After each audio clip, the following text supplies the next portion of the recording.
नमस्कार. मी समाधान आबेगावकर, संचालक एकता हॉस्टेल माजलगाव. नवोदयची बॅच आपली सुरू झालेली आहे. ज्या ज्या विद्यार्थ्यांना यावर्षी नवोदयमध्ये बसायचं आहे, त्यांच्यासाठी निवासी नवोदयची बॅच आपली सुरू झालेली आहे. पालकांना अतिशय खुलं आणि नम्र असं स्थान म्हणजे एकता हॉस्टेल आहे. या ठिकाणी सर्वोत्तम गुणवत्तेसोबतच सुसंस्कार व संस्कृती शिकवण्यावर भर दिला जातो आणि आपल्या विद्यार्थ्यांकडं वैयक्तिक लक्ष देऊन विद्यार्थी केंद्रित शिक्षण केवळ एकता हॉस्टेल येथे दिल्या जातं.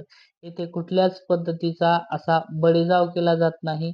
विद्यार्थ्यांच्या गुणवत्तेला वाव देऊन विद्यार्थी कसा घडेल त्याच्या कलागुणांना वाव देऊन इथं शिक्षण दिलं जातं. त्यामुळे एक वेळ अवश्य भेट द्या आणि नवोदयच्या बॅचेसमध्ये आपले ॲडमिशन कन्फर्म करा. धन्यवाद.